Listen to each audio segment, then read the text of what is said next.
I'm Becky. I'm your postpartum corrective exercise specialist. Welcome back to my channel. Subscribe to my channel if you haven't. Today I have a questions from my Instagram at BeckyChoi_.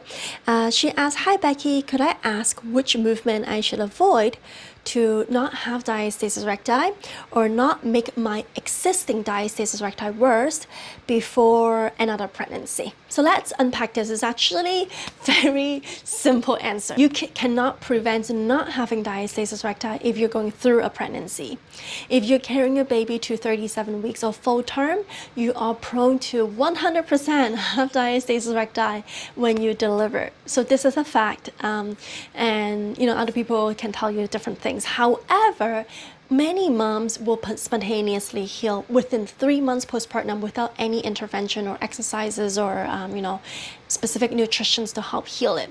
But about 60% of moms would still experience some degree of diastasis recti at 3 months postpartum, just depending on the severity. But if you are talking about spontaneously healing, could be like 3-4 fingers, even maybe 6-7 fingers to maybe just 1.5 fingers. So those moms would be considered spontaneously healed. They don't really have diastasis recti and they feel good. They probably just need some core strengthening, go back to the gym, easing themselves back to postpartum exercises, which I could teach you too in my Tummy Warrior coaching program.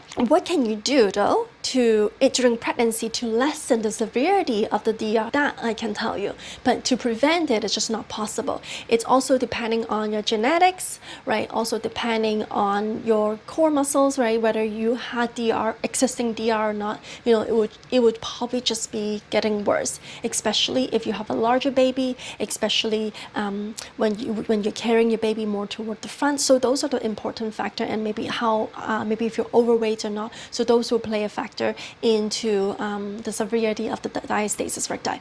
Now, however, there are a few things that you could do during the pregnancy to help healing faster after your delivery, or maybe lessen the degree of the severity. The first thing would be wearing a belly binder or belly wrapping toward maybe end of second, third trimester. End of the second, beginning of the third trimester, when you're starting to feel, okay, you're getting a lot more pressures on your back and you're carrying the baby more toward the front, right?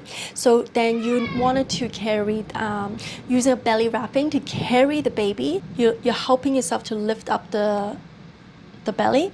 So, and then you're putting a backing on your back to help to support you. So then you're feeling better, you're feeling less heavy, so you can stand better instead of arching your back, right? Having that belly all the way in the front. You're making room for the diastasis recti to happen because your belly is pushing more toward the front, and also you're compensating the back. So that's why wearing a belly wrapping early would help you to just give you that nicer posture, so then you can walk and sit better without pushing more pressure toward the front. That's the second thing I would recommend, is doing some more breathing and core engagement exercises, knowing how to engage your transverse abdominal muscles, using the deep core muscles to engage. So it could be similar to doing a Kegels, right? Maybe you have heard of what Kegel is. You're thinking about bringing a blueberry up with your lady parts, with your with your P area.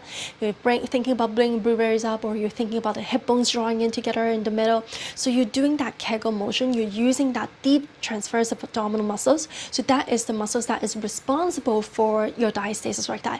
So knowing how to use that muscles early on will benefit you to use it more, able to connect. Oh, it's like thunder, very strong thunder here. You'll be able to connect to the core muscles easier with that mind to body muscles connections after delivery. So doing some of those Kegel exercises with intentions, not like all the time, like all day, but like with intention, knowing that you're actually doing it on a purpose, not like just sucking in for the sake of sucking in, or like bring that marble up for the sake of bringing the marble up and then hold it. You don't want to do just the hold motion, but you wanted to like relax and engage, so that you're actually working on your pelvic tone as well. Now, the third thing I would recommend is just doing some light exercises, keeping yourself active throughout pregnancy. And this is one of the things I did not do, neither the first nor the second pregnancy. Yes, I really wish I could have just done some exercises. The first one, I was just not a fitness person, so I never worked out. So I didn't even think about working out. The second pregnancy, It was actually my doctor saying that, oh, there's nothing you can do to prevent diastasis or to do for diastasis. I'm like, okay, then if that's the case, I won't do any exercises. And I was never a fitness person, but if she had said something, okay, you should be more active, you should, do something, then I would have done something, right? But perhaps later. So when you're exercising throughout pregnancy and you're able to keep up with some light exercises, it's just so much easier for you to connect with your body after you deliver, and you will be a little bit more motivated too. So those are the three things: wearing a belly binder earlier, especially if you're feeling that you have a lot of pressure in the front and your back pain is starting to hurt you. So it's wearing the belly wrapping. Bellies is a good wrap that you can wear prenatal and postnatal. I'll link a link in the show notes below. The second thing is to use your transverse abdominal muscles by doing like a Kegel, doing some pelvic tilt bridges, or just doing some light, gentle exercises using the transverse abdominal muscles. And then the third one is just be active throughout pregnancy. Don't sit down and do nothing and watch TV. I know you're probably feeling tired and sluggish at some point, but if you do have energy, just go out for walks. Go out and enjoy the sunshine and enjoy, okay, if it's raining, then just walk around, have a dance party with your kids maybe with your, with your first at home. But if you don't have kids, even better, right? You can do anything you want, walk at a mall or something. Like in Hong Kong, where I'm in right now, you don't see really, like, even if they are pregnant, you don't really see them just sit at home. Like you do see a lot of people, they walk and about, and they are, in general, they are active. The people here, they walk a lot. I easily just walk 10,000 steps, even if I'm not doing too much, because everywhere you go, you have to walk.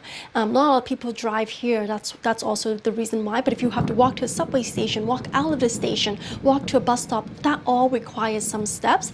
And accumulatively, it's so easy to get to 10,000 steps here. And I truly think, this is the most low impact exercises any moms, pregnant mama, and people who are just starting to work out can do, because it's so much easier for your body, and you are able to walk and explore and do more things. Listen to some songs, right? Filling you up and getting you energized. All right, so that's all today, and I'm so happy that you're here watching this episode. So if you have more questions, just DM me on Instagram at BeckyChoi_, and I'll talk to you later. Bye.